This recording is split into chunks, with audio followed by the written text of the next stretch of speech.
I want to check this out because it's been recommended to me a number of times, but I haven't actually, you know, taken a look at it. So yeah, if you guys are good with that, we're gonna sit back and we're gonna take a look at this, and I'm gonna probably pause it a lot. I'm letting you know ahead of time because I find combat in RuneScape fascinating. Project Combat, a new series that aims to realize the potential of RuneScape's combat system. Each episode will explore a major topic, outline opportunities for improvements, and encourage ongoing combat discussions that involve both players and developers. Project Combat's ultimate goal is to provide Jagex with clear, actionable feedback that will drive fundamental improvements to RuneScape's combat system. Combat is an incredibly extensive, complex topic. Complex topics require complex solutions, and there are Bro, this is like, there are some PvMe kind of memes in here. Whose mans is this? Wait, whose mans is this? I don't know whose project this is. Endless systems at play here. Improving the feel of combat as a whole is going to take time, and will likely need to be tackled in batches, which is apparently a curse word on the RuneScape subreddit. This episode's topic is combat readability, clarity, intuitive gameplay, and player satisfaction. Okay. Talking about these topics together makes sense because of how intertwined they are. But before that, since this is the series' first episode, we'll start with some background on how we got here and why this series was created. If you don't care about the history and want to skip over to this episode's topic, timestamps are available below. I don't think I need the history. Yeah, no, we don't need the history. We're skipping around here. We're skipping around. I just want to hear, so the purpose he's kind of gone through as well. I'm glad it's timestamps. Yeah, no. But yeah, the main thing, like, we've got a bit of mining to do. And project wants purpose, combat readability defied. Okay, let's see what they, so I just, the duration of bleeds, which excites players beyond just the tier of new gear. There are still an incredibly high number of faults with the combat system. Topics like the tick system or death costs come up a lot, although both of these have been addressed in some way by Jagex. Most importantly, the improvements we have seen over the past 5 years build on top of what we have. Project Combat explores issues that are fundamental. They won't be addressed by just a new weapon or ability. Project Combat is an opportunity to recreate that incredible Thersguy player-developer relationship that ultimately led to well-received combat improvement. Okay, I don't agree with that.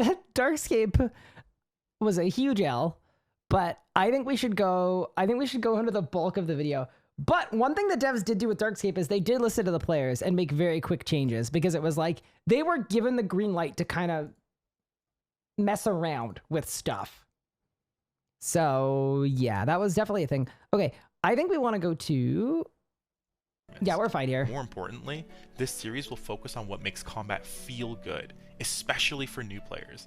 With the release of mobile, I have a prediction that I am not going to agree with everything this person says, but I might agree with a lot of it. Very hot topic, which makes it feel like the perfect time for this series.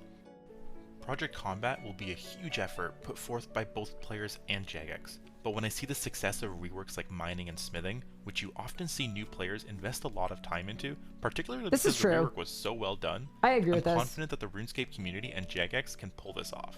Combat's a lot more complicated though. You may not agree with everything I have to say, and the solutions that I mention are not necessarily the best solution to the issues that I outline, and that's okay. They're meant to act as jump-off points that encourage discussion.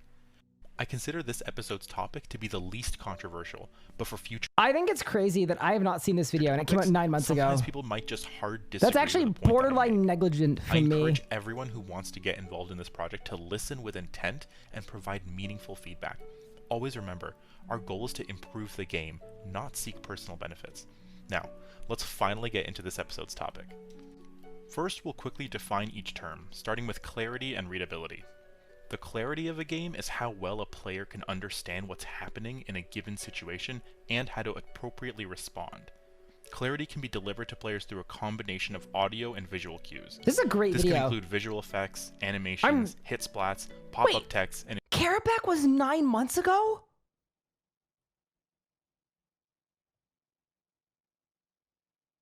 God damn. Interfaces. Okay. Complex rules can be made easier to understand using these cues. Intuition. Good clarity allows for an intuitive player experience. If a player can understand what is happening to them in a given scenario, they're more Krill, likely thank you to so much for the respond sub. appropriately. Don't forget to The experience feels more fluid and fun as the game plays out in an expected, intuitive way. Clarity and intuitive gameplay are particularly important for new players. The new player combat experience is less overwhelming if new players receive easy-to-understand cues that make intuitive sense. I agree. Player satisfaction. It's the emotional response to something happening in the game. This is that awesome feeling a player can get. Can I just say, so Telos is a perfect example of a boss.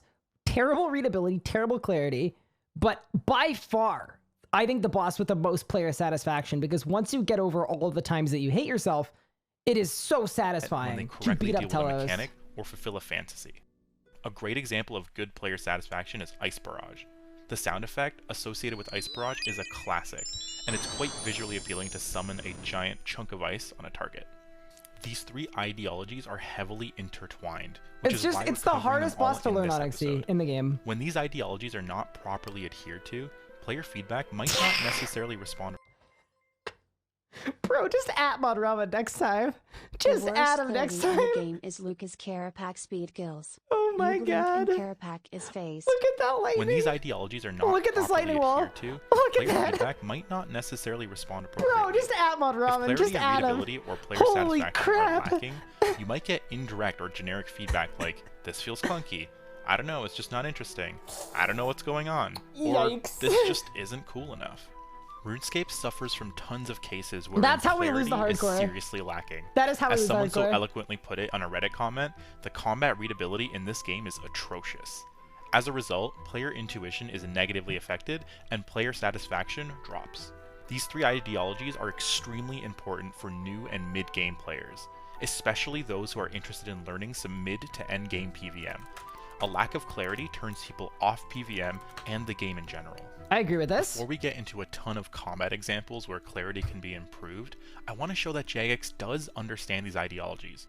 We'll use the recent-ish mining rework as a quick example. Rocks can be prospected Where is to he provide going? clear information about their Where are they statistics. going with this? If a player tries to mine a rock that they don't have a sufficient pickaxe level for, they're appropriately warned. A player has a clear progress bar that shows how far from their next ore they are. A stamina bar clearly drains on hit and is associated with a particular swing animation that sounds good. When the stamina bar runs out, the animation changes, XP is reduced, and the swing animation sound gets weaker. Rock opportunities are clearly presented to the player with both a visual and a sound effect. Players that interact with the rock opportunity are given a hit splat that shows their reward, as well as a big XP drop, which all equate to player satisfaction. Mining is a fantastic example of these ideologies at work. This makes the content accessible to new players and encourages them to keep going because they understand what's happening. And okay, so I actually don't think this is a great analogy because mining in essence is 100 times less complicated than combat. It's really easy to make mining readable and understandable, and it's clear a lot of thought went into it, and mining is very well designed. It really is. Like, the mining theory is great, but to say that they could apply those same ideologies to combat without touching on, like, it would be 100 times more complicated to apply this kind of ideology to combat because of the nature of combat. they know when they did something right. In my Combat opinion. is obviously more complex than Yeah, mining. okay, it's okay. I However, should stop the recent pausing. mining I gotta rework stop demonstrates pausing. that Jagex has the ability to constructively critique their own gameplay systems, take in player feedback, and improve upon them in a way that encourages player satisfaction through clear and intuitive gameplay mechanics. We'll start with general combat readability problems. As I work through these, you'll notice that many of these topics are mentioned in the PVM Discord, a community of incredible This is the RuneScape PVME! players who have combed through Play every the PMV. intricacy and nuance of combat. They've tested it, documented it, and shared their results with a greater community. A reoccurring issue is that players shouldn't need to read through a manual to understand how mechanics like AoEs, auto I'm just gonna copy this out so that if people ask for a link to the video, they can do that. Sorry. attacks, and ability interactions work. Most of this should be intuitive, at least enough that a player can make it to endgame PVM by learning and progressing on their own. Many of these combat mechanics that have become I agree with that. I think there should be more in the game. And when you do things, quote, correctly, it would be really cool if there was something in game that told you, hey, the way that you just comboed these two abilities, like going Needle Strike into, I don't know, a high power threshold, giving the player some kind of feedback that this is good. would be really, really, really, really good. I totally agree with that. Standard for endgame PvM, A bajillion like percent. leaving an auto-in during non-damaging abilities, are really difficult to discover and learn on your own. The intuitive sense just isn't there. I agree. Combat becomes a game of remembering to utilize these clunky, unintuitive interactions to maximize DPS. There is a huge disparity in DPS between a player who is making use of these unintuitive interactions and a player who is only using what they've intuitively discovered from playing the game. I agree For with those this. super competitive PVMers watching right now, That's me. I am not That's all of suggesting us. that DPSing or endgame PVM should become easier or that everyone should be doing maximum DPS with minimum input. Rather, if a mechanic exists in the game that notably improves a player's DPS, it should be clear, accessible, and intuitive.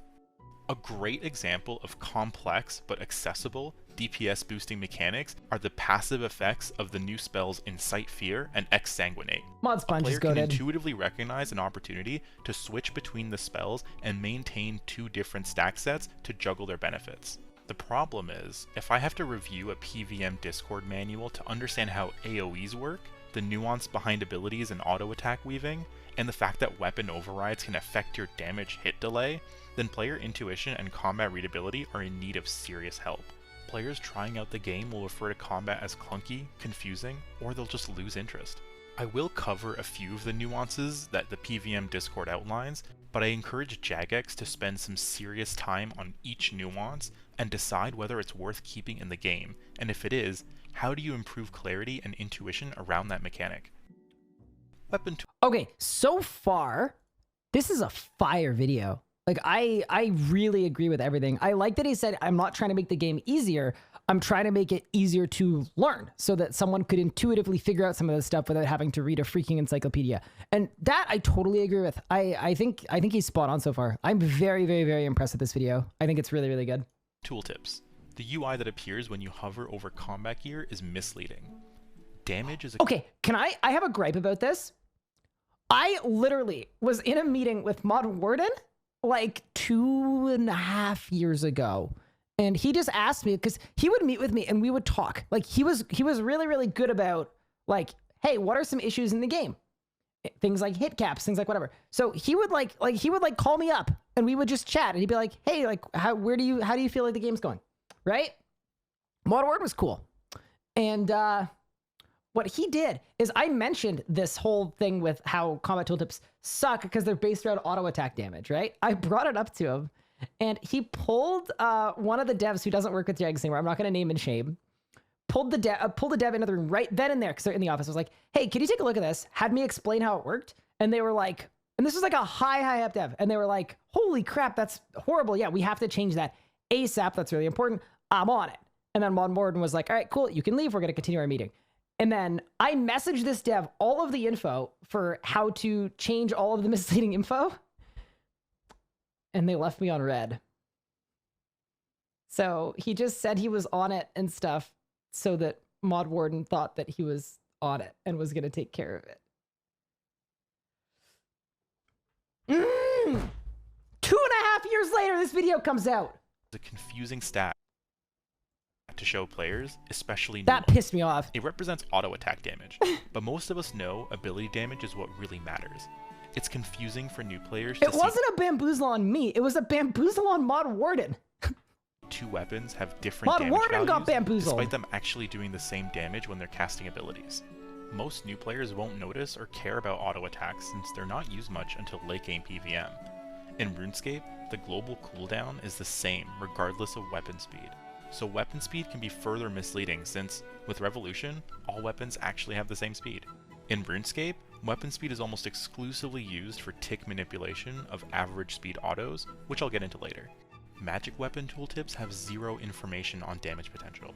You have to first set a spell and then check your ability damage stats.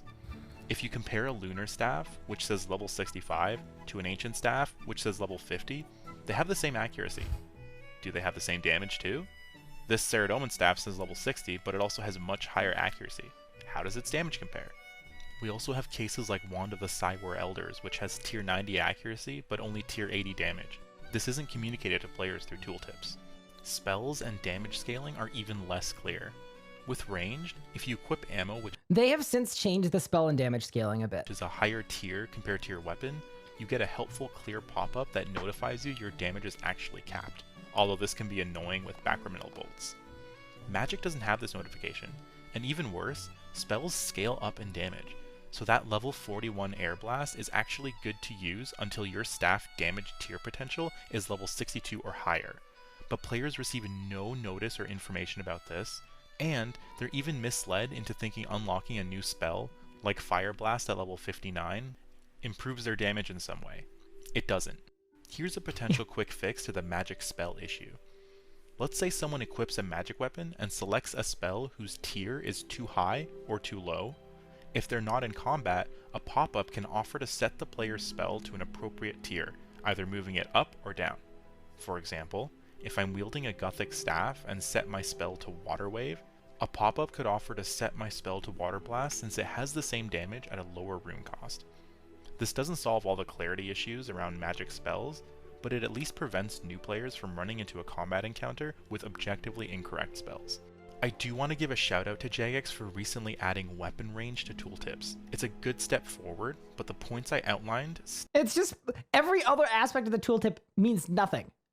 Even stuff like style slashing, which like I think is good that's on the tooltip, but you don't get more damage if whatever you're fighting is weak to slash. So 90% of the time, that doesn't matter either.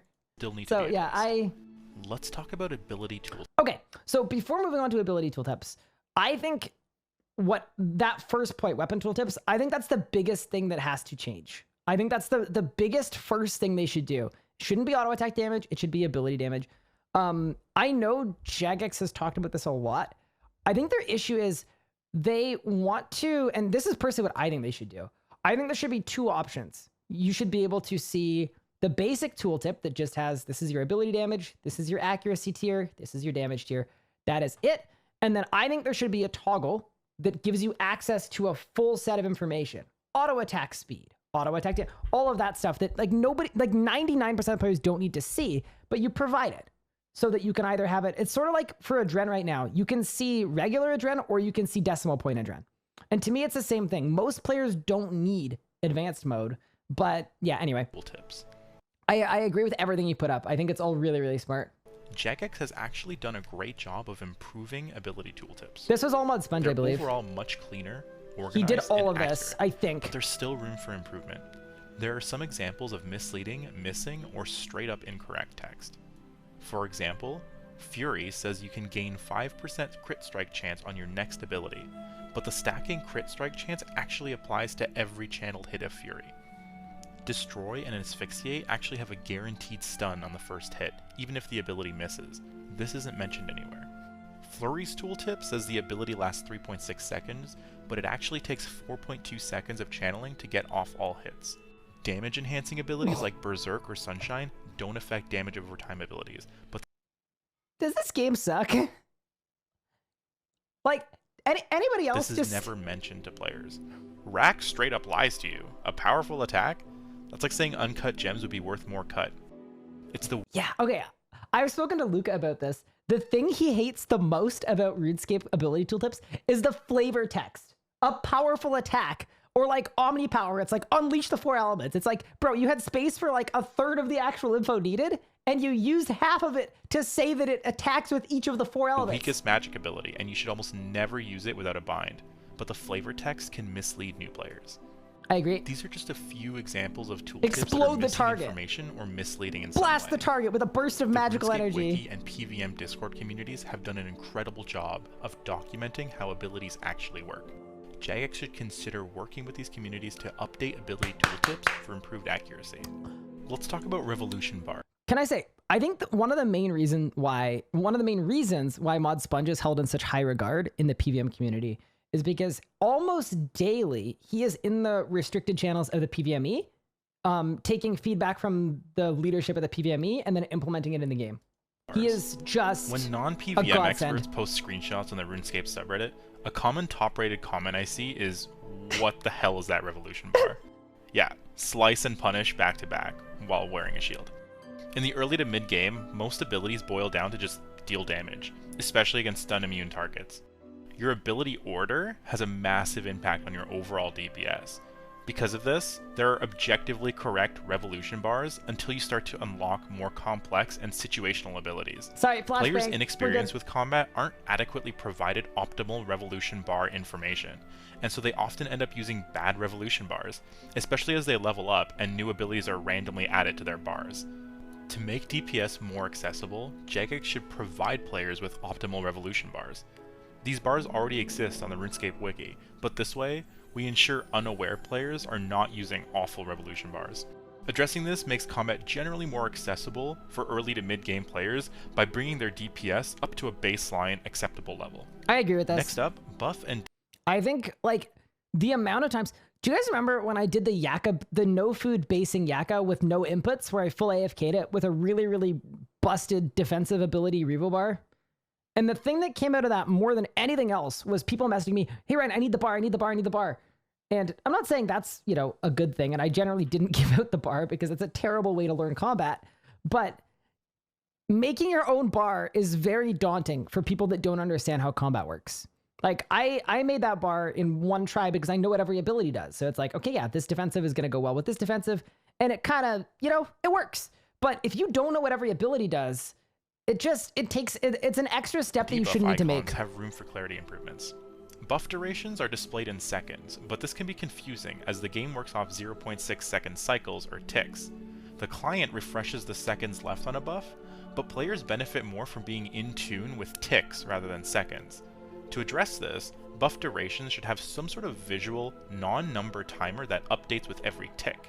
Like, this was something that we gave them for the PEG, and I don't know why they didn't want to do it, but they didn't want to do it for whatever reason. Darkening the icon from the bottom up as its time left decreases. Buffs also have no warning that they're expiring soon. A flashing effect and a continuously darkening buff icon would better convey that a buff is about to run out. On targets, debuffs have no duration indicator. An indicator of duration would be particularly useful for debuffs like Bound and Vulnerable, especially if you're looking to use a stun-enhanced ability on a bound target. Imagine if Foam had a timer. Oh, that'd be so nice. The debuff icon from the bottom up as the duration expires would help convey how much time is left. Some debuffs are completely... Actually, they did that. When they first changed buff bars, they made it so the most likely to expire was closest to the right-hand side, closest to the left, and they had to change it back because people didn't like having to... Because here's the problem with the buff bar. At the end game, you've got like 25 different buffs. People didn't like that the order of them was shifting around because it was even harder to see the actual buff you were looking for with their order changing. But I agree, if you can streamline the buff bar and make it not 25 things, most of them are not needed, then yeah, that's a good way to do it. So you could just right away, top left, unnecessary. To, you know, For see example, what's up, what is it. Binding Shot applies 2 different debuffs. For some reason, Binding Shot is one of the debuffs, but that icon doesn't communicate anything meaningful. Cleaning up how buff icons convey information is a big win for combat readability. I'm so impressed by this video. Next up, shields. Putting it bluntly, shields are noob traps. They have absolutely no value in the early to mid game. They don't make you take less damage. Yep. Generally, players are far better off DPSing down all early to mid game mobs and bosses. A shield switch is both unintuitive and unnecessary. However, shields are a cool fantasy, and new players can easily be drawn into using a shield. The impact on DPS of an offhand versus a shield can be unclear to a new player, because the only thing that changes for them is access to 1 or 2 more abilities. I get asked about defenders almost daily. Most non-dual wielding abilities don't even make use of the offhand in their animation, which could suggest that it's not doing anything. The only visual difference is slightly higher damage splats, which is even less noticeable in the early game. The cool fantasy of shield usage is just never optimal, but this isn't communicated well to new players. I don't actually have a good solution to this, but it's a conversation worth having as it affects new players the most. Okay, here's what I would do with shields, personally. You know there's a pop-up when you put on like the wrong range ammo that says you do less damage? I think when you're early on in a certain level set or whatever, or maybe just have it so that you can disable it as a warning message, I think when you put on a shield, it telling you with a shield equipped, you're going to deal 33% less damage. Done. Communicated. Like that's personally how I would go about it. Just a guidance system pop-up. Hey, you put on a shield. Shields give you access to strong defensive abilities, but you do 33% less damage. That's so easy to do. Even something like that, I think, helps. Shields should also reduce the damage you take by a lot. Well, I mean, spirit shields do, but other shields just, they don't. And yeah, they just don't. Let's talk about targeting next.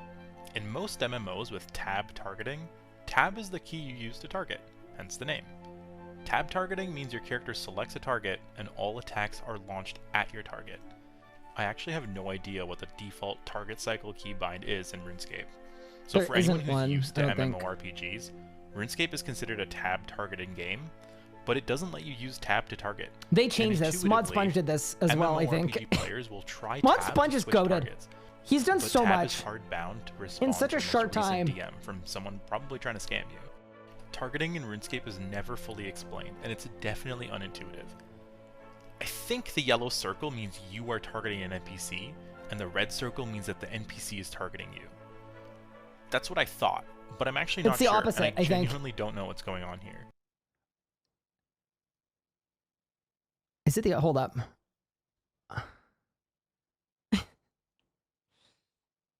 Okay, red means I'm targeting it. Yeah, it's the opposite of what he said, I think. Yeah, red means I'm targeting it, and then, yeah, what did he say? That's what I thought. PC, unintuitive. I think the yellow circle means you are targeting an NPC. Yeah, the opposite of And this. the red circle means that the NPC is targeting you. That's Whoa. what I thought, but The I'm other actually way not around. sure, and I genuinely don't know what's going on here. Oh When I looked no. up targeting on the wiki, I didn't know that it showed me either. an article about skill targets.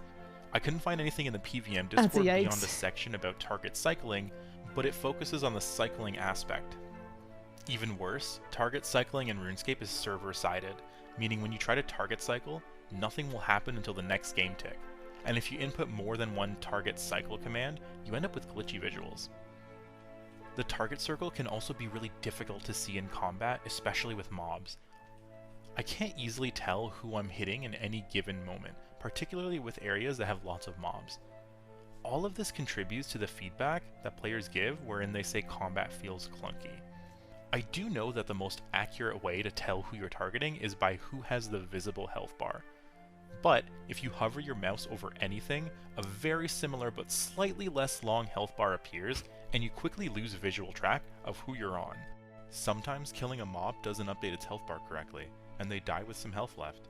When more than one player is hitting a mob, this can cause multiple mobs to die with health left, which conveys inaccurate information to players. Targeting, clarity around status of mobs, and clarity on who you are focusing needs a full pass to improve how combat flows and feels for all players.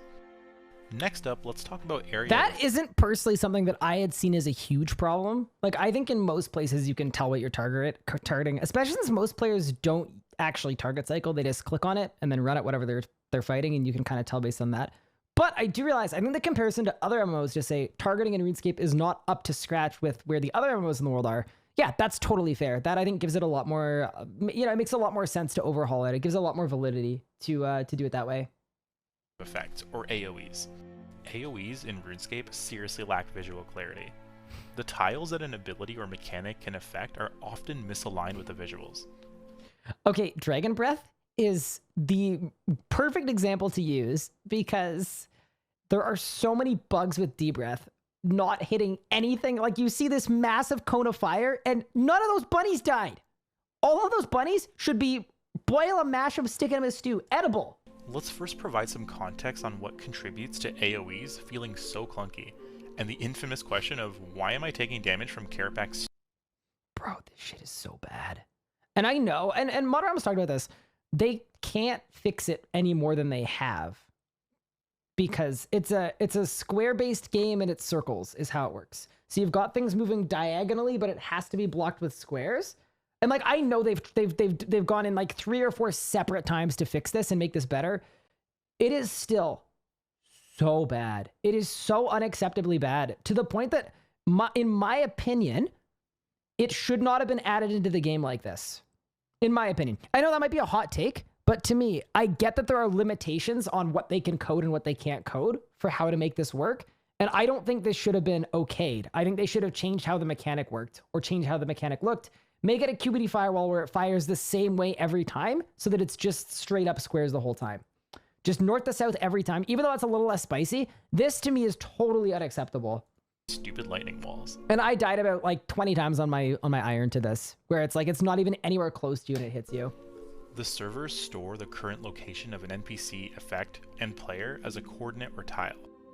When you issue a command to move 2 squares over, on the next game tick, your position is updated to the new tile, and your client catches up by running your model from your current location to the new server location.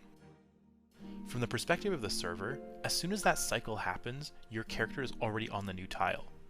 While you're running, this means that you skipped over one tile and you were never actually, from the server's perspective, on the tile in between. This applies to effects like Karapak's lightning wall as well. Because of this effect, the hitbox line is actually slightly ahead of where the graphic is playing on your client, since the hitbox line moves first and the client catches up. This also applies to mobs, particularly those that have an attack animation which doesn't allow for movement. The mob will poke you and stop walking, but the server says that the mob is still moving, and it starts poking you from 3 tiles away. Look how far that is! Oh man. So this is what everything in ED2 does, by the way. And just to like add a little bit to the rubber banding thing, almost every mob in the game does this, and it's really, really bad and dumb and not good. ED2 mobs do it the worst. You'll get like a melee hit from BSC or from Verakleth from like 8 years away. Appreciate you. And when a number of people who were like working with Jagex people inquired about getting that changed or improved, they basically said it's a non-starter because it requires engine work. To which my kind of response would be, they should probably prioritize that engine work, because yeah, if you're a new player and you die to a melee hit when you're 8 parsecs away, it's bad. It's just bad. And that's not like a dev thing where it's like the devs, you know, don't feel like doing engine work. It's just they need to get dev time greenlit to actually do this stuff. They can't, you know, they can't. That's not something you can do in a lunch break. We then combine these issues of mob movement and AoE location to the clarity issues of abilities like Dragon Breath, and you end up with atrocious combat readability. All of this becomes incredibly more complex when you encounter a mob that takes up more than one tile. So mobs that take up 2x2 or 3x3 have a true center of their most southwest tile. Any AoE abilities won't actually hit the mob right next to your target unless they're southwest. The only way to learn about this nuance is by digging through the PVM Discord. This is a great example of poor player intuition. Name another MMORPG or game with a combat system where you had to look up how an AoE actually works because it didn't work the way you expected. How the hell does Dragon Breath actually work? The bunny clip. Where is the mob that I'm targeting actually located? Why did that mob get hit but the other one didn't? Why the hell am I taking damage right now? These questions run through a player's head when they don't understand what's going on, and it turns them off the game. Bro, these are the things I think about at 4 o'clock in the morning when I can't sleep. I'll close my eyes and I'll think of the lightning wall. One last example, Death Swiftness. The AoE suggests it's slightly greater than 3x3, with the corners of the 5x5 being clearly out of the AoE. However, they still work. Okay, worse than the Death Swiftness, did you guys know that a ZGS spec is the same size as a Sunshine? I think. I'm pretty sure they're the exact same size. The little, the tiny little bubble is the same size as... Then you take another step and realize that the AoE is actually 7x7. Wait, what? Wait. What?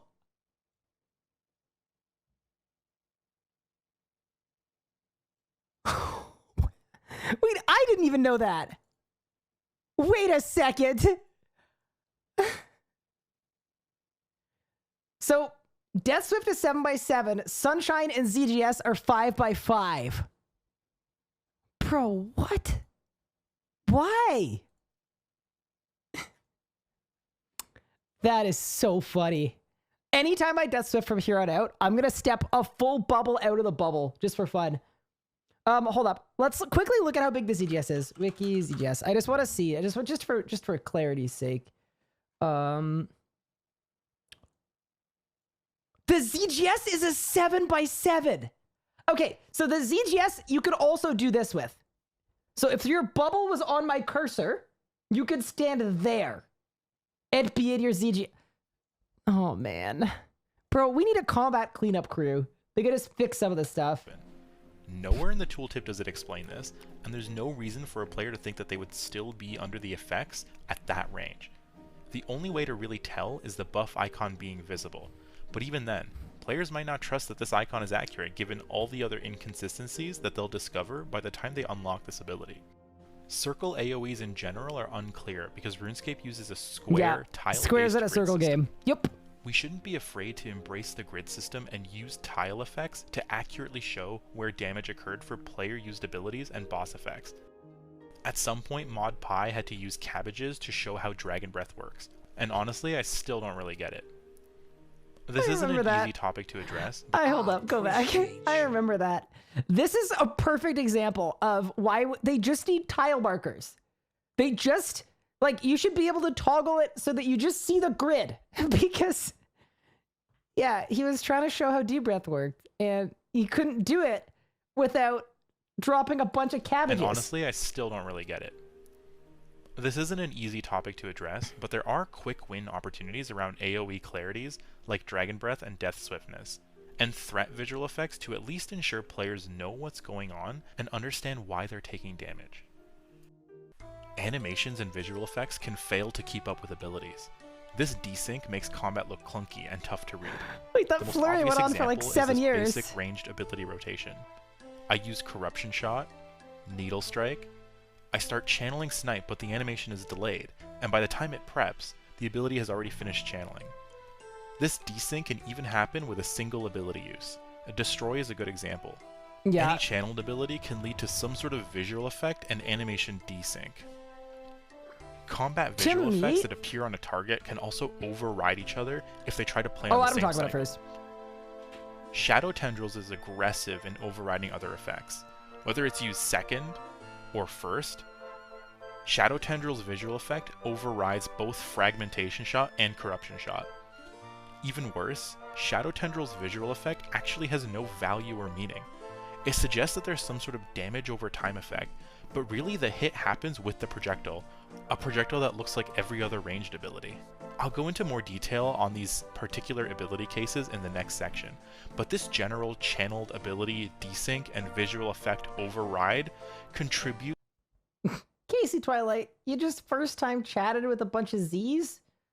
I want you to know that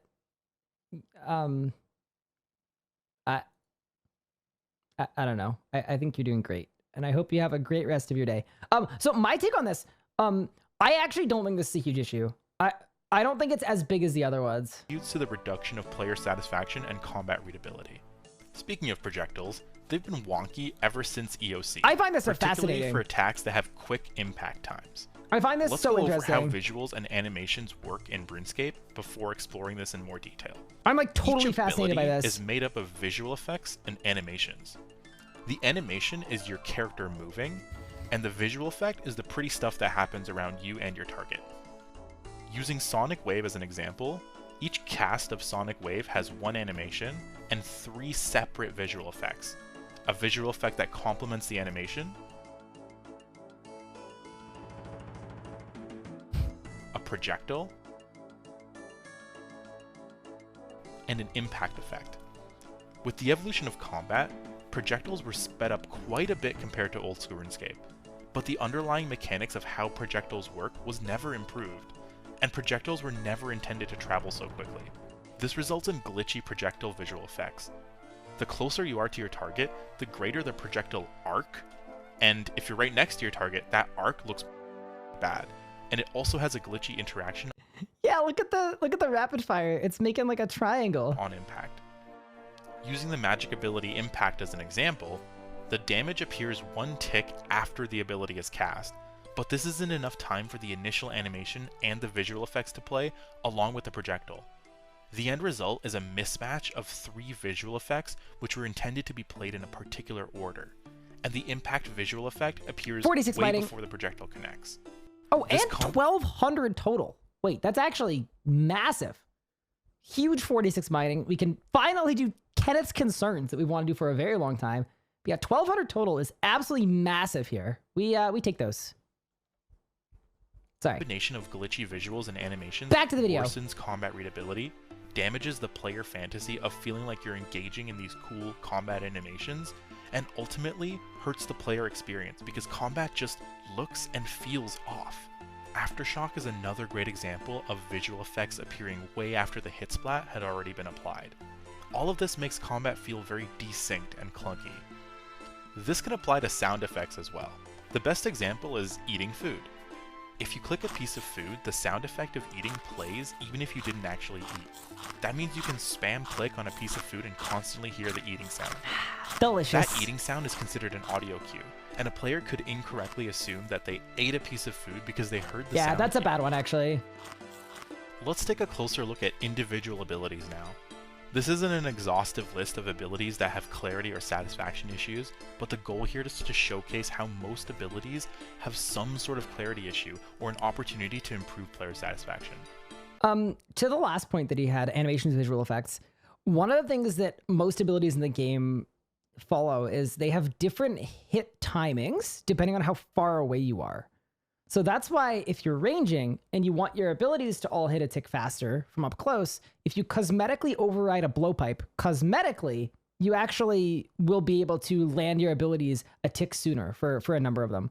Which, as an example of like, yeah, it's more than just a visual thing. It actually has an impact on your gameplay.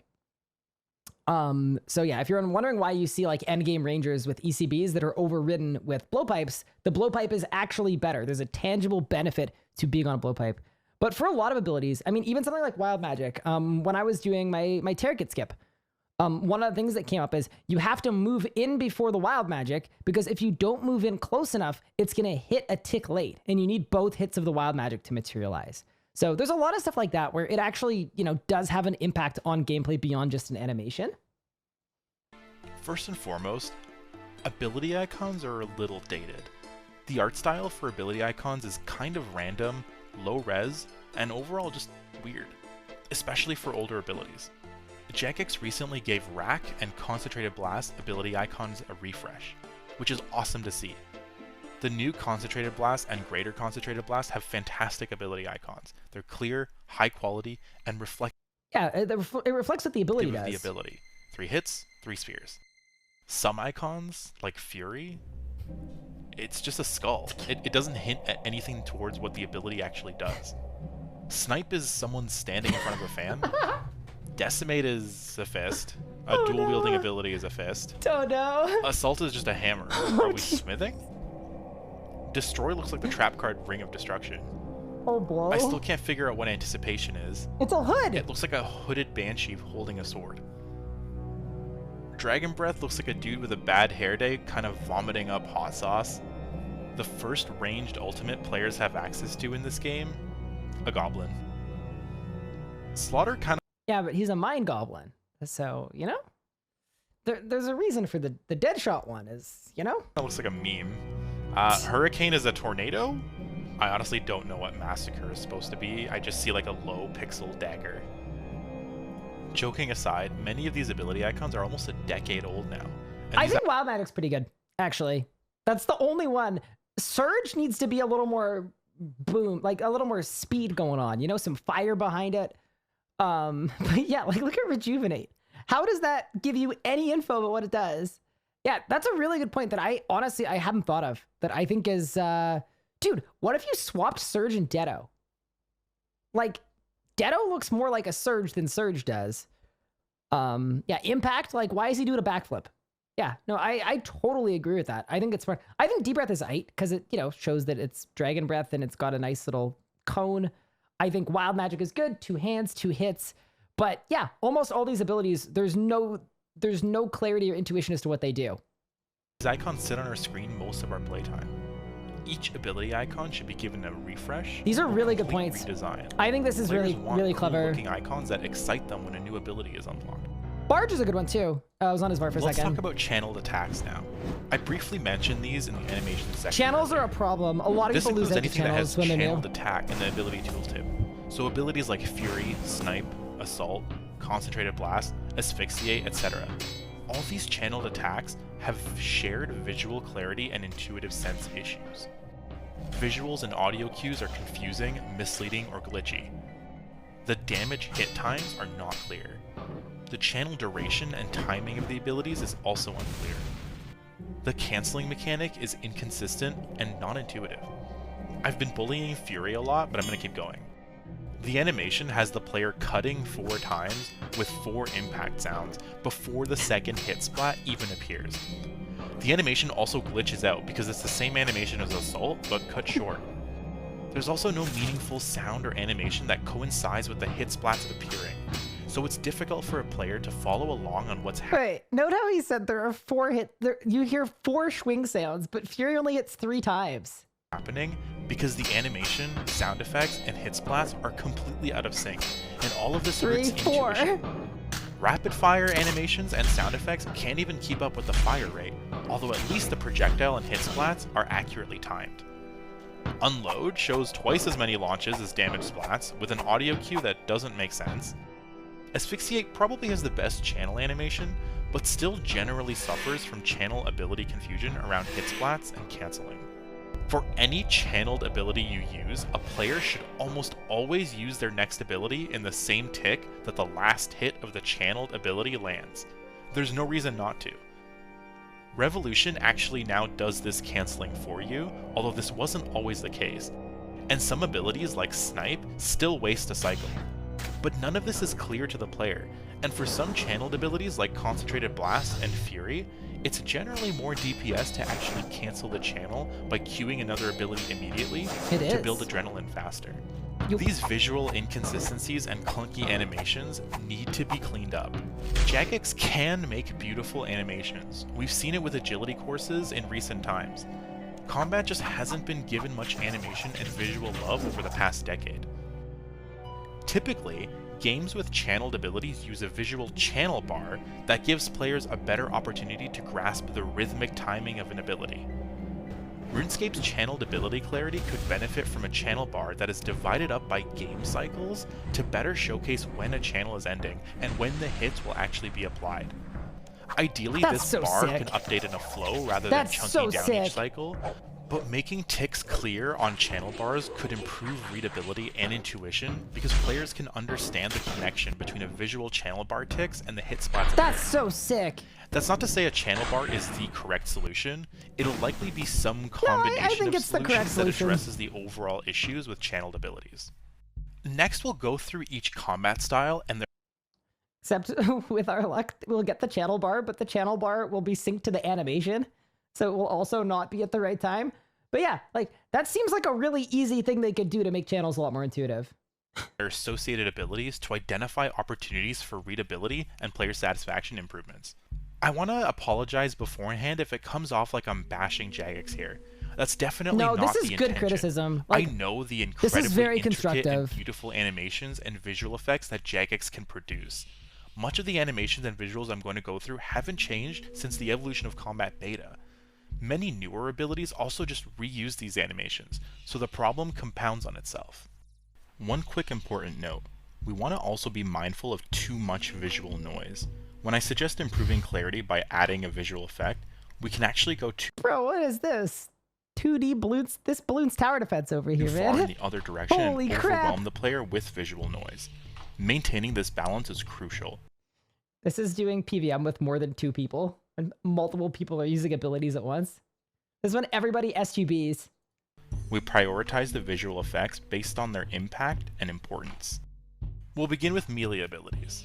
We've bullied Fury enough this episode, so let's start with Slice and Punish, because they're basically the same ability. These abilities have an added effect wherein they deal bonus damage when striking a bound target. However, there's no positive feedback for using these abilities on a bound target. This is, I think, the biggest thing for RuneScape, sorry for the pause, for RuneScape 3 Combat, is people don't know when they're doing things right or wrong because nothing changes. There's no indication of that. If it makes a different sound or it plays a different animation or your character does a sick little backflip when you use it on a stun target, that in your head, you go, oh, that's good. We want that. And then you do it more. That should not be hard to do. That should not be hard to make.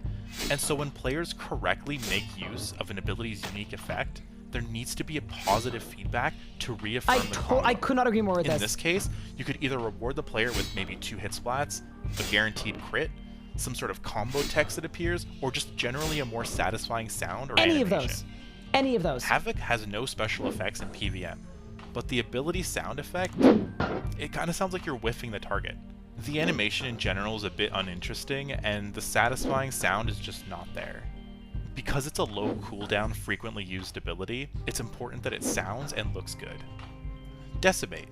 The sound is alright, but it's nothing special. It might even make more sense to see 2 hit splats from this ability because of how the animation plays out. As a side note, this is now 2 dual-wield melee abilities which have no potential for the player to feel good or get creative when using them. They're just generic 1-splat damage abilities with low cooldowns that you end up using a lot. Slaughter has an important mechanic that triples your damage output, but there's no reward other than a bigger damage splat for triggering this effect. It's so unintuitive. Some sort of sound or visual cue when that... Also, sorry, while we're talking about bleeds, do you know that if you walk a slaughter and then your target walks back to where it initially was, it will unwalk itself? Because instead of checking to see if your target moved, it just checks to see if your target's location is the same as where it started. You guys didn't know that? Yeah, so that's all bleeds in the game. If you walk them and then walk them back, the bleed damage will drop again. It runs a check on the wrong thing. Instead of checking, did target move? If yes, triple. It's, is target's location different from the initial square? If yes, it triples. If no, it doesn't. Movement effect gets triggered is crucial. It's also funny when you trigger Slaughter with a crush weapon. It would actually make a ton of sense if an ability like Slaughter specifically required a stab weapon, but that's a different topic for another episode. Greater Barge. Conceptually a really cool ability that's unique to melee and provides some potential for interesting combos. Don't you mean but Slaughter? It lacks clarity and intuitive play for a few reasons. First, it doesn't alert the player when the effect is ready except by a buff icon, which actually appears 1 tick it too appears late. Yeah. So reacting to the buff icon means the player has lost a tick. Second, there's no meaningful difference or reward visually or sound effect wise if the Barge bleed effect is active. All you get is a provoke buff icon. Yeah, this is bad. Barge is one of the bad ones. Like, what does this mean, and why is it provoke? That has nothing to do with it. Yeah, I agree with this. It would be so cool if you got a little ding, like a terrible, like splashy sound on something that missed. Do you know what I mean? Like if you don't get your Barge blade, it should sound like you whiffed because you whiffed. You completely whiffed. To make sure we were aware of, there are some enemies in the game that actually have secondary adrenaline bars to designate they are performing a channeled attack. I don't remember them clearly, but I think mammoths are one. Yeah, that's true too. Mammoths are one. There are certain mobs that can do it. Third, the animation for applying a bleed is just Slaughter. Players need to be given a clear reaction opportunity on the Barge buff. Some sort of persistent effect that starts to visualize 1 tick before it can actually be applied, so players can react to the effect and make Greater Barge an overall more intuitive experience. And all of this should be higher priority than it is. Greater Barge's bleed effect should also have some sort of unique animation in my associated opinion with it. The ability Sever, with an icon of someone severing a limb, makes sense. We sever a tendon and reduce their damage output. Let's use it. Stab. This is a good example of animations just being inconsistent with the ability icon and the description. The debuff icon also should only have a tooltip of damage reduced by 10%. Yeah. Hurricane. Wait, what? Icon Hold also up. should only have a tooltip. Yeah, why? When it's a sever debuff and it tells you what sever does with the flavor text. Yeah, that is absurd. That is a straight up lazy copy pasta. That was someone will fix it in QA. Reduced by 10%. Nope. Hurricane or Tornado. It's overall a fine ability in terms of clarity, although the sound effect still sounds like you're not hitting anything. An increasingly more impactful sound effect that scales with the number of targets hit could improve player satisfaction and reinforce that you did a good job by hitting more than 1 target. That was the sound effect changes when used with a Hailbird, which increases the ability's range by 1 tile. The new sound suggests that you're hitting multiple times rather than the range has increased, so a better indication for the increased AoE I actually think this one's fine, personally. Quake. Overall fine, it sounds good and the spikes show the AoE, but it still suffers from the Halberd range issue. I think Greater Quake's fine Flurry. too, personally. The animation and sound effects honestly aren't very cool. It kind of looks and sounds like you're air cutting a bunch of vegetables from an anime. It doesn't feel impactful or He satisfying. didn't have to do it like that, Generally, man. more sword clang effects have better impact. As a side note, Greater Flurry affects the cooldown of another ability. Cooldown refreshing or reduction should be more clear on our action bar. If an ability's cooldown is reduced or refreshed, some sort of flashy effect on the affected ability icon is one way to communicate that I something agree. happened. If I Cleave. mentioned right now that Greater Flurry reduces the cooldown of Berserk, guarantee you people in my chat would be like, there are people in my chat that did not know that. 100%. So you can actually Zerk every like 45 seconds if you do 2 flurries. So yeah, just because it's not super well communicated. Again, overall fine, but I still don't really know how the AoE of this ability works. What does a cone in front of you even mean? This is an extension of the general AoE problem, which again, worsens with a Halberd. Berserk, one of the most used melee ultimates. It unexpectedly lets you weave an auto attack in without you even noticing, because no attack animation plays, but I'll Super go into more sneaky. detail on this later. Berserk lacks a persistent effect. At a glance, it's tough to tell if your character is in complete Berserk mode or not. Where's the Super Saiyan hair? Berserk would benefit from a persistent effect which can better communicate that Berserk is close to expiring. With abilities believe like that. Berserk, which are seen as windows of power, you have to make the player feel powerful in that window beyond just bigger numbers. Really sell Although, to be fair, I feel like the player feels powerful in a Zerk because your basic abilities all hit the hit cap. that But- power no, fantasy I to agree with boost this. player satisfaction. Bladed Dive. Again, conceptually a cool ability, but the animation looks more like Headbutt Dive, and the sound effect is just Surge cut short. And the damage visual effect is Havoc. Wait, But is it really just Surge? And I mean, I actually don't mind reusing assets for stuff like that. Like, I think Bladed Dive's Ability fine, as cool personally. and versatile as Bladed Dive should be given the animation, visual, and sound effect love that it deserves, mostly to boost player satisfaction. Including a special effect when the cooldown is refreshed would be rewarding as well. Before we move on to range, Thank you for the follow, I quickly give appreciate a it. shout out to the animations and sound effects for auto attacks. They're actually really well done. They have varied swings, satisfying impact sounds, and overall they just look good. There's a few issues such as delayed running and occasionally missed animations, especially if you hold weapons with varying speeds, but it's proof that Jagex can do cool combat animations. It is a shame that we almost never see these auto attack animations in actual combat because abilities override. They just get snuck, yeah. Let's move on to range. Now, Melee had a ton of unique animations. for Range is every a ability, struggle. Yeah, range but it just almost doesn't. looks like by the time Jagex got to range, they realized that they spent all their animation budget and time on Melee. So That's they also why they're... Okay, can I say, hot take on this? Not even a hot take. I'm pretty sure that's why when the EOC dropped, there's a full book of attack and strength abilities, and there were like a total of like 7 range and 7 magic abilities. There's a reason for that. They definitely did the melee ones first. 100%. 100%. They ended up reusing a bunch of animations for range abilities. Piercing Shot, Fragmentation Shot, Corruption Shot, Ricochet, Yeah, this is all Snapshot, bad. Those are all and the Rapid exact Fire same? all use the same generic wind-up animation, Oh, with that's... maybe yeah. a slight variance in visual effects, but they all have the same projectile. Variance in Yeah. combat animations That's keeps pretty us boring. engaged and satisfied. Nasty, what's going and on? Range feels like it lacks that. Piercing Shot, like Slice and Punish, doesn't reward or notify the player that they've successfully comboed. Yeah, I by mean, this hitting is a down little target. repetitive because there are Fire. so many issues, but he's basically doing Jagex's job here. He's saying, this is every The single animation example. desyncs and can't keep up with the speed of projectiles.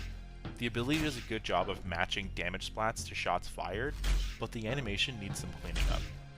The sound effect is also closer to firing like an electric gun rather than a bow or crossbow. I so don't it see might these be as worth giving actual... rapid fire a more Yeah. satisfying These and are relevant these are sound. fine to me. Snapshot. They're not the end of It the world. lacks impact for what is considered a really powerful DPS ability.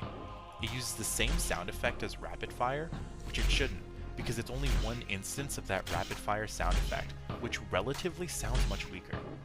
The projectiles should also be split up a little bit more to really sell the "you fire too powerful shots" fantasy. Greater Ricochet. I don't actually own this ability, so I have to steal.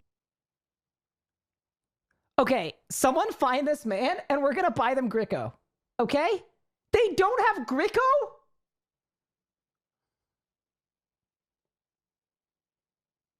Bro. Steal some footage. The extra hit splats from the effect of this ability just kind of appear. There's no indication of what's happening. Imagine some sort of actual ricochet effect where projectiles ricochet off the target and fly back to them. These types of changes would better communicate what's actually happening when you use the ability. Binding Shot. It actually has a great animation and visual. Yeah, Binding Shot's good. The stun effect is a little dated. The stun effect appears regardless of whether or not the target was actually stunned though, which Wait, really? makes the ability unclear. Type Bind. I didn't know that. Wait, that's so bad? That's not even like bad that gives you the opposite. So oh no. So it's saying even if it splashes and doesn't stun it, it plays the stun animation. No different than Binding Shot. Looks and sounds the exact same. That's really bad. It needs a more powerful visual. That needs to change. Like, no wonder people have difficulties figuring stuff out. Snipe. Suffers from all general channeled ability issues. Revolution also fires the ability after Snipe one tick later than it should. Bombardment. The impact visual effects are delayed, and they linger for a couple seconds, which suggests that there's some sort of ongoing effect. But really, all targets get hit at the same time.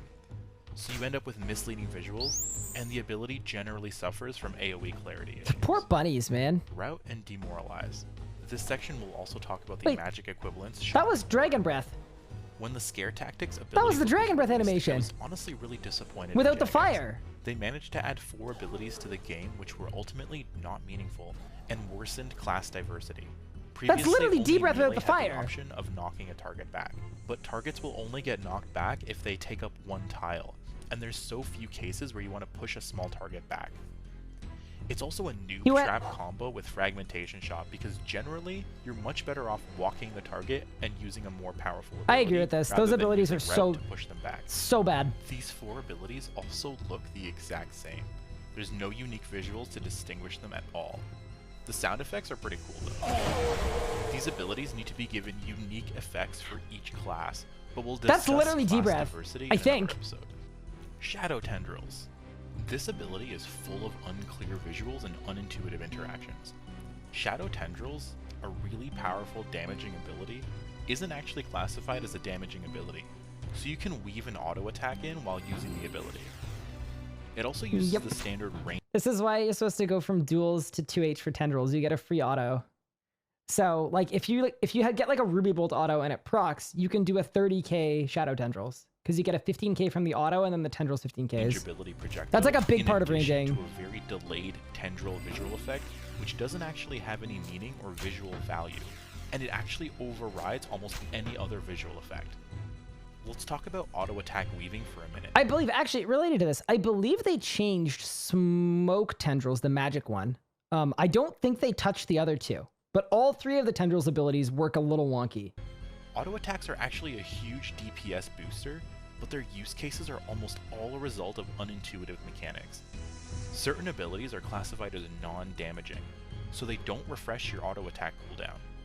If your auto attack is available when you use one of these non-damaging abilities, you can fire off a free auto attack, and this increases your DPS substantially. Yep. Your auto attack cooldown is based on the last weapon you used, and auto attacks from average speed weapons deal way more damage, but they obviously have a higher cooldown. If you use an ability with an average speed weapon, your auto attack cooldown is set to average speed. So players can combine these tricks to shoot more frequent powerful auto attacks. He's gonna get a 2H auto with his Tendrils because the ability before was a dual wield ability. So the cooldown on his auto is reset because it's tied to the dual wields. You put the 2H on and bada bing, bada boom, you get the 2 hits. By switching to faster weapons.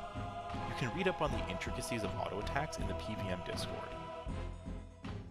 In this case, if I use 2 abilities with a bow and then fire Shadow Tendrils, I won't get off an auto attack during Shadow Tendrils because my auto attack cooldown has not expired.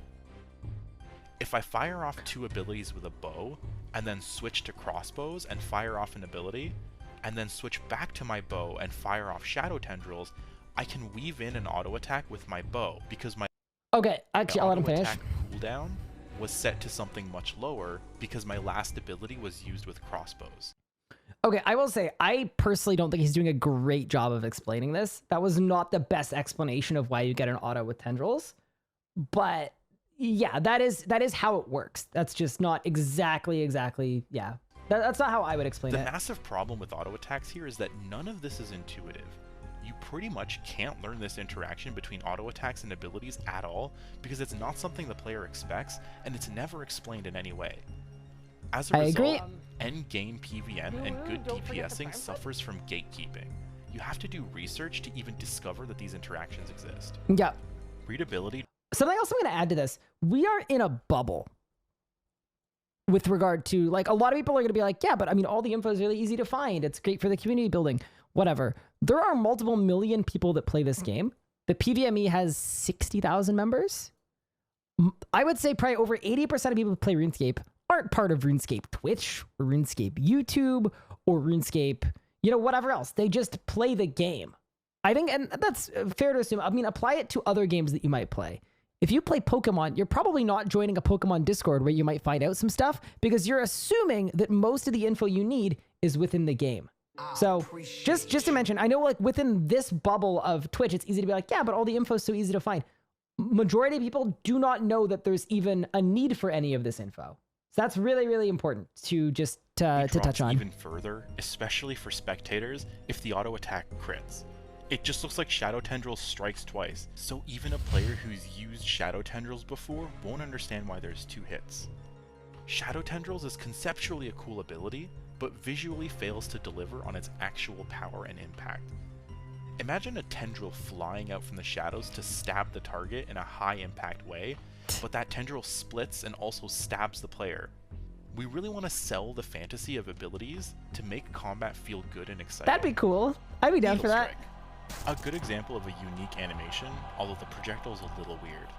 The animation visual doesn't really make sense with a projectile either, so you end up with an odd mismatch of visuals. The damage buff of Needle Strikes is also not communicated at all. Yeah, there's no buff for the player, no. Oh, okay. Actually, I'll let him finish. For the target, and nothing about your next hit visually shows that your damage was increased because you used Needle Strikes. A simple fix could be applying the difference in damage increase as a separate hit spot. In general, though, this is another example of not rewarding the player visually and thematically for using an abilities effect. Corruption Shot. Okay, the other thing about Needle too is I believe if you Needle Strike with duels and then put on a 2H, you don't get the damage buff. Not communicated anywhere and for no reason. So if you Needle, it gives you 7% to your next ability is what it says. But if you switch weapons, you lose the buff. All it says, gain 7% damage to your target on your next attack. You guys can't see that because it's in the way. On your next attack, but it should also say cannot switch weapons or you don't get the buff. Yeah, if you've been needling and then switching, it does not. Yeah, so some of you have probably been needling and switching and your needles have been doing nothing for like 8 years. Greater Concentrated Blast, the same thing. Yep. If you G-Conk and then put on a Staff and Omni, you will not get increased crit chance. And I guarantee you people in my chat did not know that because it's not communicated anywhere. I will also say, you guys didn't know that? Yeah, this is exactly the problem. Cash has been switching weapons needlessly for 8 years. You guys know that? Yeah. Oh no. Oh no. Chat, guys. Well, now you know. Now you know. Congratulations. Having watched this video, you've all unlocked the ability to deal more damage.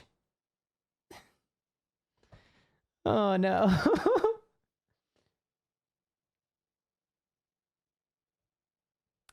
Starting to think that RuneScape combat might need some communication work. Appreciate you. Oh, that's so funny.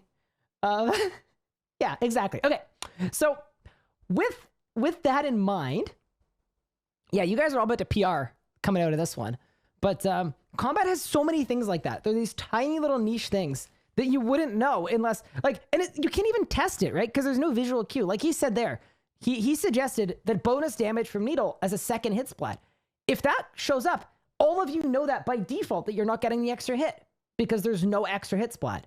So yeah, that to me was a really, really good solution just because, yeah, that completely fixes the issue. But yeah, related, when I had the hard mode career world record, I am not going to pull up the clip, but there was a bug where if you needle striked a dummy, and then, this is bad, I'm going to get banned. When you needle striked a dummy and then switch targets, for the next 10-ish seconds, you just straight up do 7% more damage. You can switch weapons. You can, whatever you want. You just do 7% more damage. So that was a game mechanic. They did fix it. Not a thing anymore, but it was a thing for like 5 years. So that was my career world record was brought to you by the needle strike bug, which was considered a game mechanic that was allowed to be used. The first time I saw it, I remember there were people doing hard mode for Rago. And on P10 and P11, every team split, they would needle strike a dummy and then get back on the boss. And I was like, why are they needle striking a dummy every single time? Why aren't they using it on the boss? And then that is what I was explained to me. But yeah, that was in the game for like 5 years. It makes sense with a projectile either, so you end up with an odd mismatch of visuals. Okay, sorry, next one. Sorry for the long pause. From a non-existent decent, especially as you get closer to the target. Bow animations are decent, except for cases where drawback visuals don't exist. Pulling from a non-existent quiver is also a little bit weird.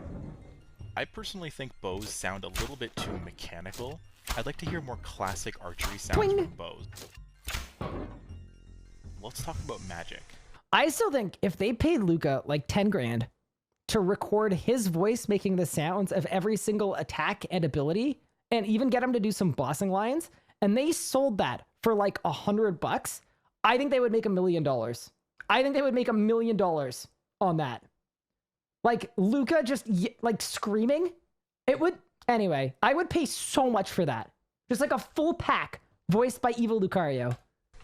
Magic is an exciting RPG fantasy for players. The idea of casting spells and making use of elements is really cool. Not in this game. Feel good when that fantasy delivers.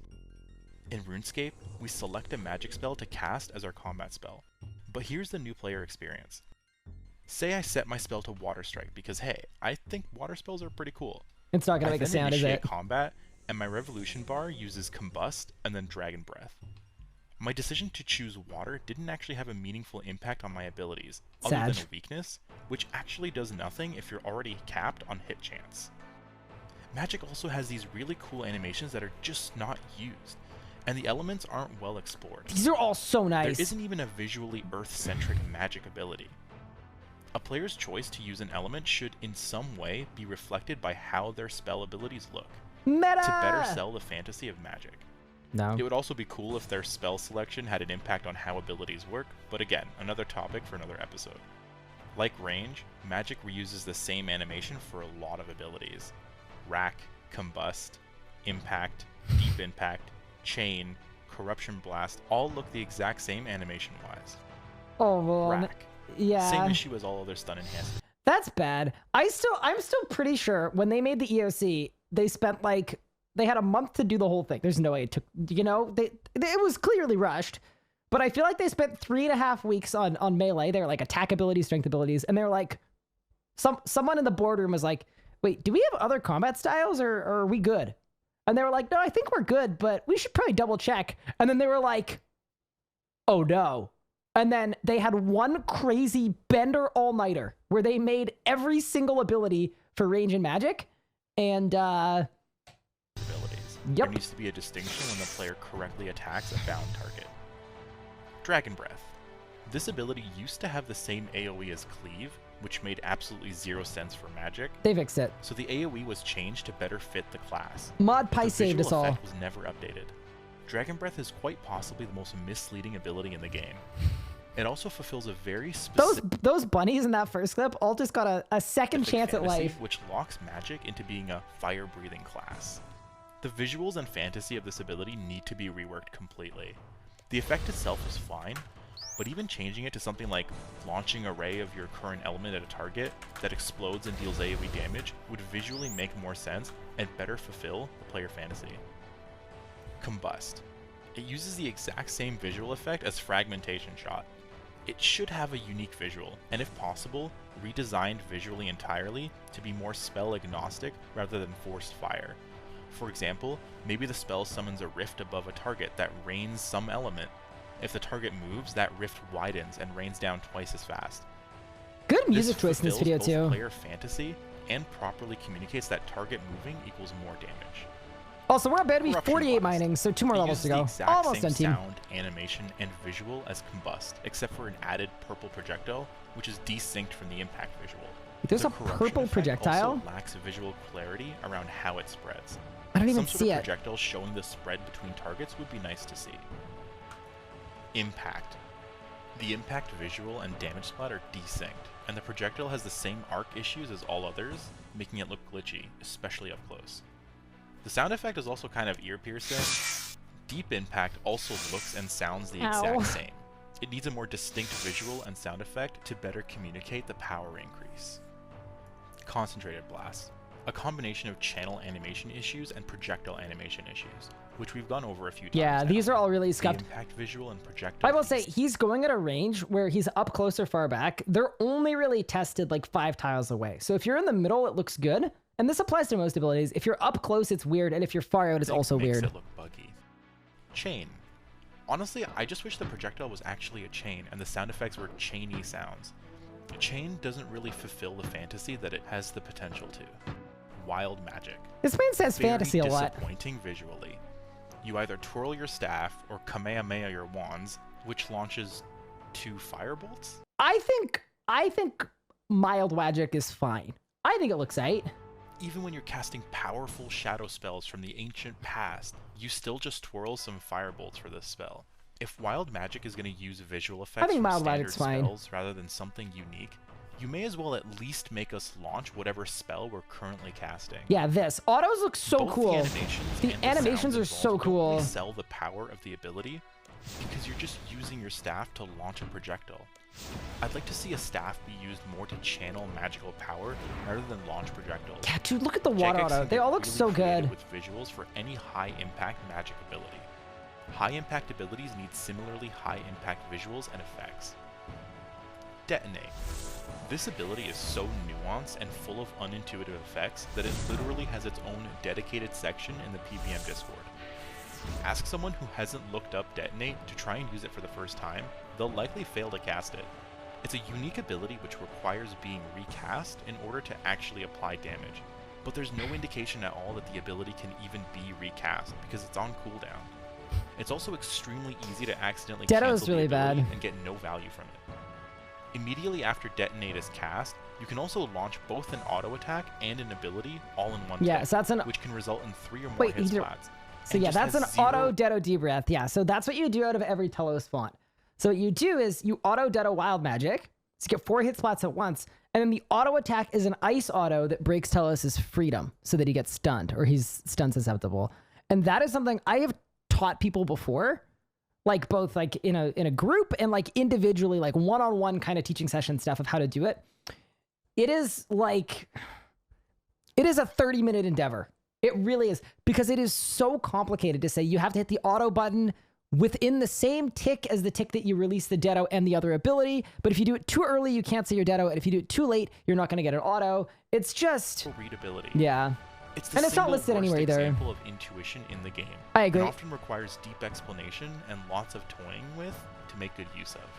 If your Detonate is fully charged, but you try to just use another ability, Detonate will cancel. You have to explicitly input an ability use and Detonate cast in the same cycle. You have to knowingly hit the ability that it shows is on cooldown to get your Deto damage. Revolution will do this for you, but it just ends up looking unclear, and weaving an auto attack in requires another input, one that players won't intuitively realize is even an option. Yeah. The ability needs some serious cleanup. I agree. So that those who haven't read the Detonate essay can still use the ability. The other thing about Deto that I don't think is listed anywhere. Actually, let's check. Look at that tooltip. Charges damage over 3 seconds for maximum 350.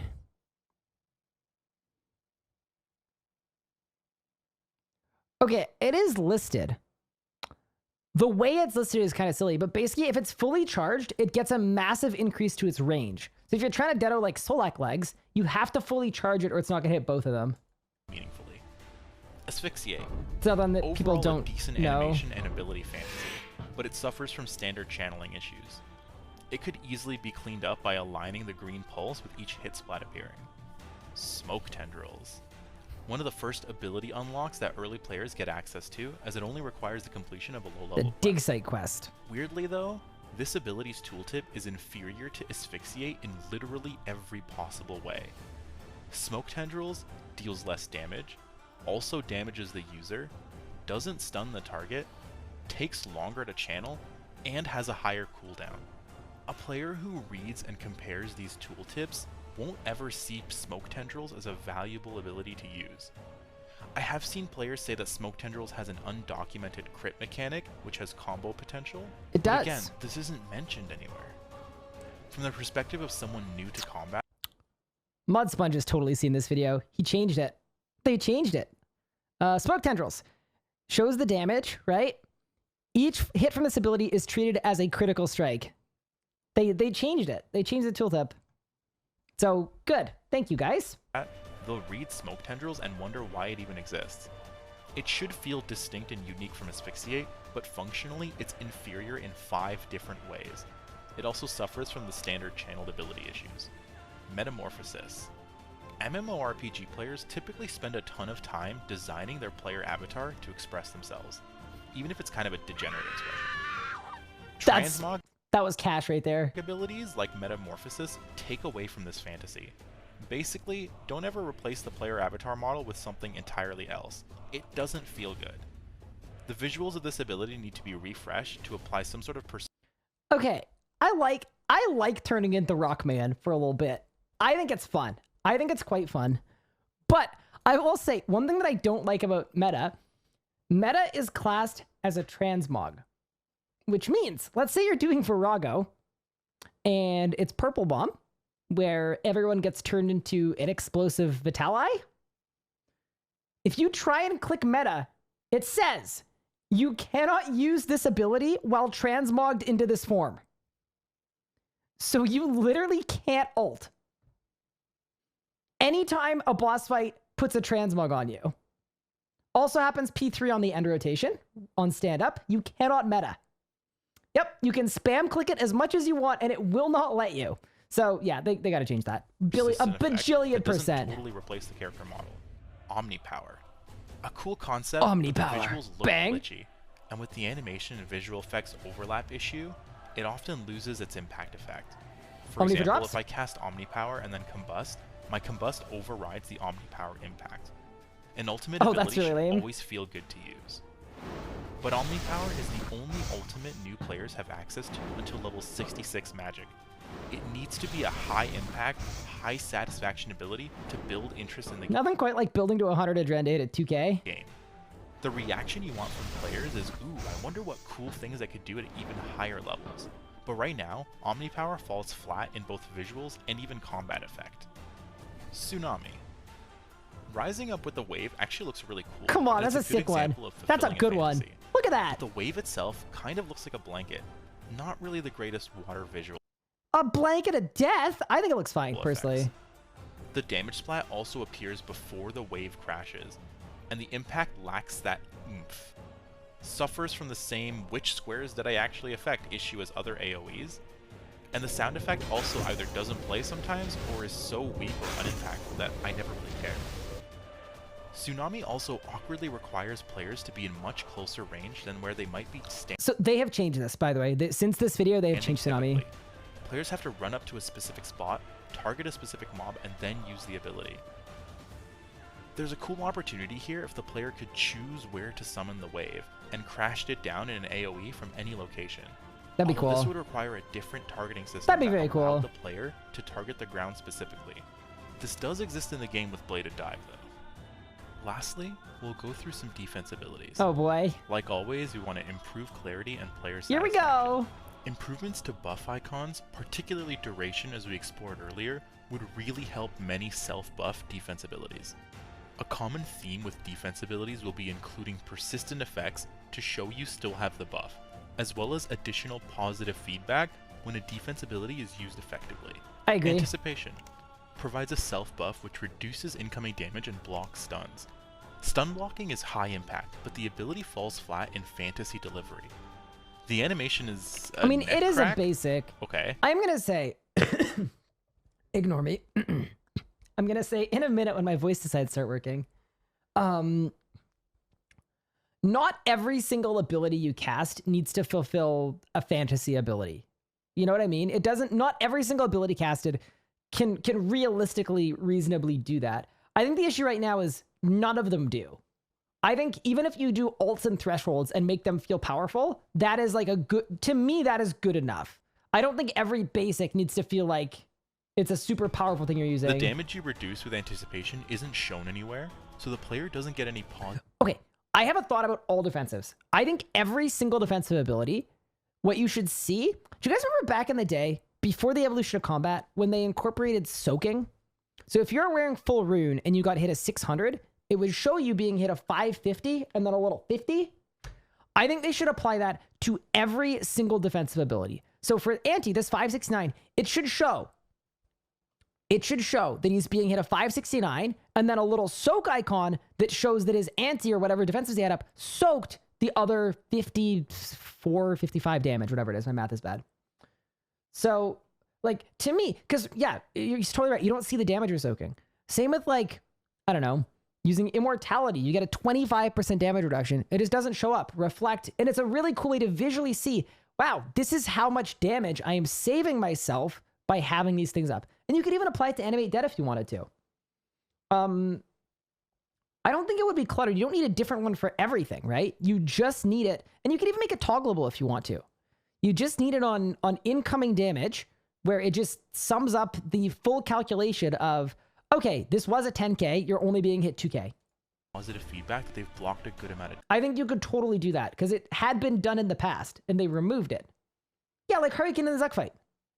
Damage. Yeah, Hurricane literally does that. To the people in chat who are like, they couldn't do it, they have done it. Hurricane, anytime you hit him, it shows the amount of his damage it's being soaked. More importantly, there's no positive feedback when a player successfully prevents a stun with anticipation. Informing the player that they correctly use an ability is important. It's sort of a high five. This can be presented as a visual effect, a special hit splat, I stun hard agree immune with this. text popping up, Yeah, Crystal an Shield audio too cue, shows that, or but some nothing else does. combination of those. Freedom. The animation is a little boring, and the roar isn't really satisfying. Grah!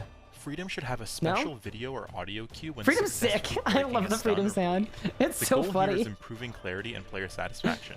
Let's reward players for using Freedom effectively to clear a debuff. Freedom's so Resonance. funny. It's actually a pretty good animation, as a successful block is communicated with a heal splat, although it would be helpful if the player's shield stayed lit until the effect was consumed.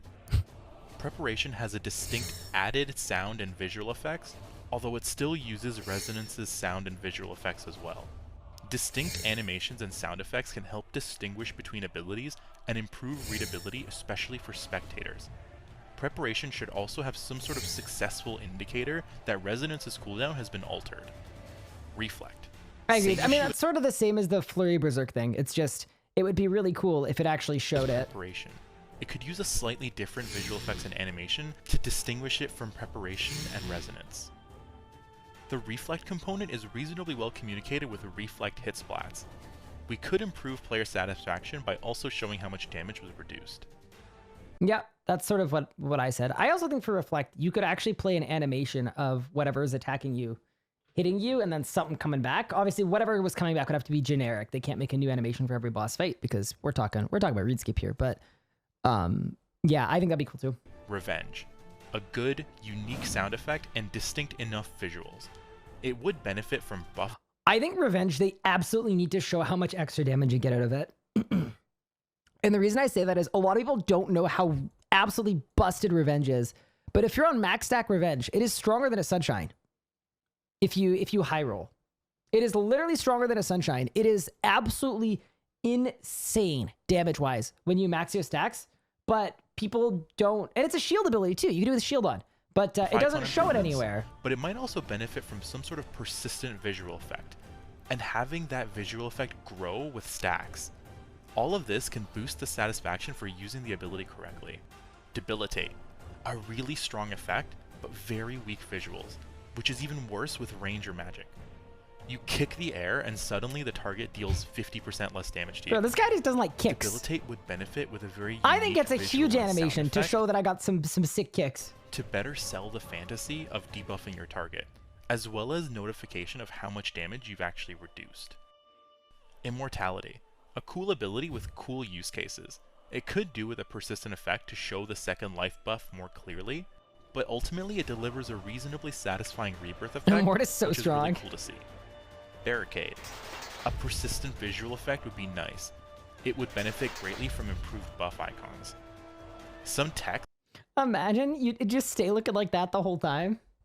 It's full on turtle mode. You move around with it. that shows how much damage was blocked could also improve player satisfaction. I don't think for Cade you need to see how much damage was blocked because it blocks all of the damage. I think that's personally fine. I think for Immort it's different because it's soak. And game feedback. Devotion. Pretty decent animation and sound effect, but it could benefit from updating the overhead prayer icon to better communicate the temporary increase in their power.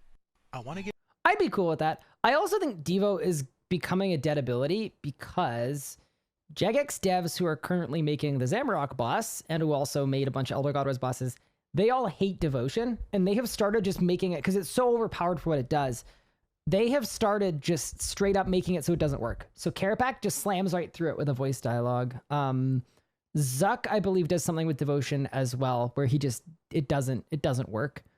And yeah, I would be willing to bet that the Zamorak, especially being a god boss, basically future content moving forward, they're just going to make it so Devo doesn't work. It's just too strong. Give a very special shout out and thank you to the people behind the PVM Discord and the RuneScape Wiki. I referenced these two resources endlessly while making this video. I agree, they're sick. Provided context on some combat mechanics that I couldn't figure out.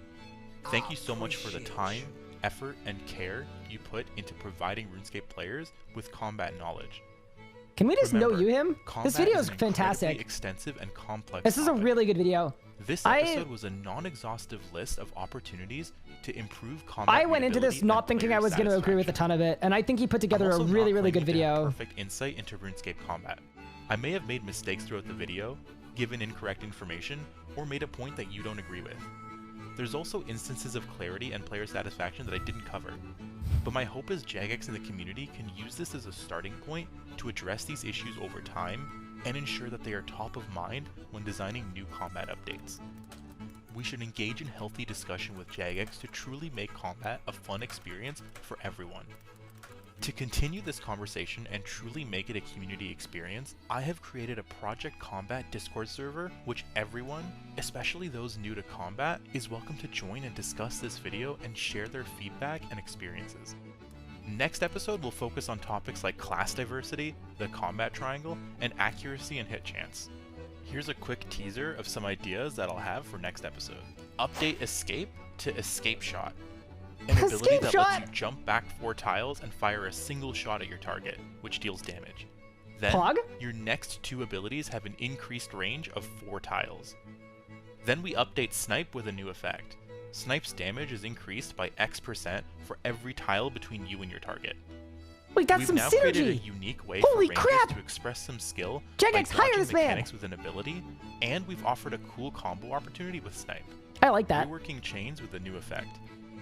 Binding chains burst out from your target and tether to 3 nearby enemies. Wait, we have that dealing already. damage.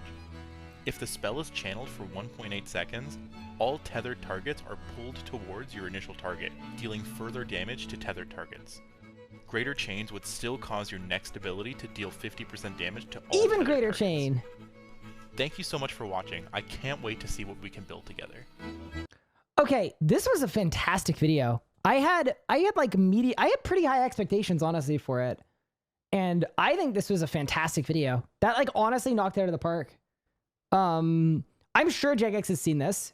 If they haven't, I am going to forward it on. I'm assuming I'll send it off to Sponge, but I'm sure he's seen this. There's no way he hasn't. He's made a bunch of changes that were specifically outlined in the video since it came out. But that's a really impressive video, honestly. Yeah, I'm blown away by that. And I think something that comes out of this too, combat sucks, and there are a lot of things wrong with it. RuneScape's player base is so passionate that they have gone out of their way. I mean, look at this, look at the PVME, to fix these issues within the game themselves. They're just taking full initiative and they're fixing it as best they possibly can without being able to put something directly into the game. But yeah, this was a fantastic video. I'm so glad we took a look at that.